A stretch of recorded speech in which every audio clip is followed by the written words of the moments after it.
Welcome to another episode of a breakdown. We're going to go over the front squat. Okay, so let's go over some key positionings as we break down the front squat. Definitely an amazing move. Definitely add this to your arsenal. Let's just break down the technique so you got your right form down. Now I'm going to cut away to our slide and we can break it down so you guys can see what we're doing here. All right, as we go over this, I'm going to play it through a couple reps, and then we will break it down into slow motion.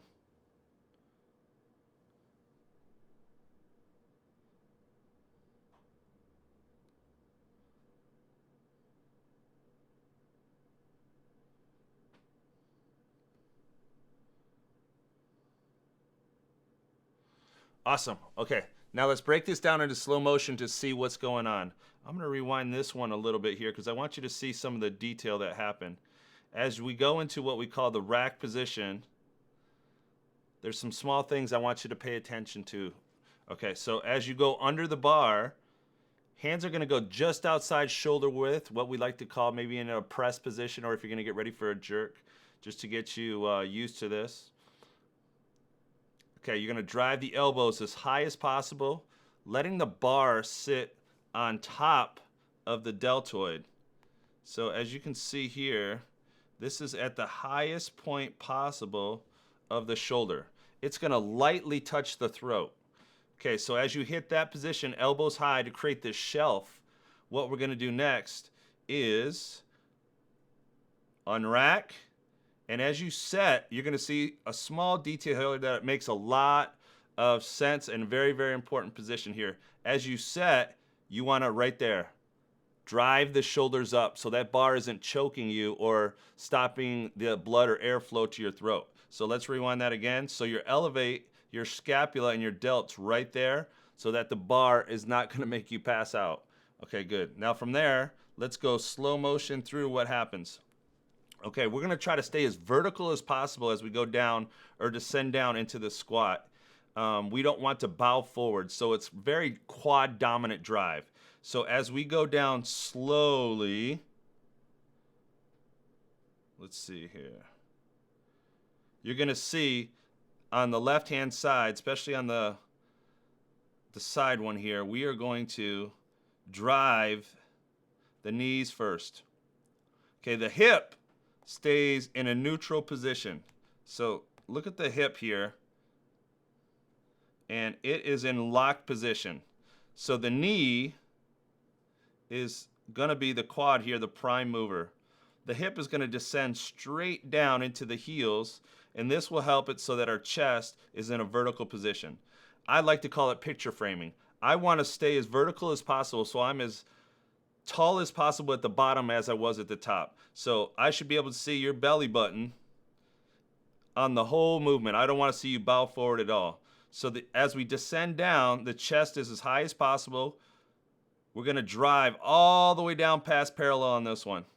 Okay, so the range of motion is important. So we do a lot of Olympic lifts and stuff so that we receive this in a low as possible position. So I want you to practice getting out of what we call the hole there. Okay, so as you descend down, you're going to hit that bottom. Ideally, I don't want you to start bouncing out unless you're doing an Olympic style lift. I want it to controlled fashion so it doesn't stress out the knees and the quad is always tight the whole time. So we're in this bottom position here.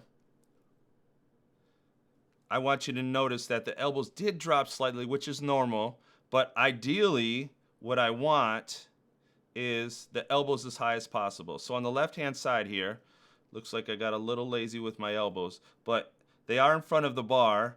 I do ideally want the elbows as high as possible and driving up.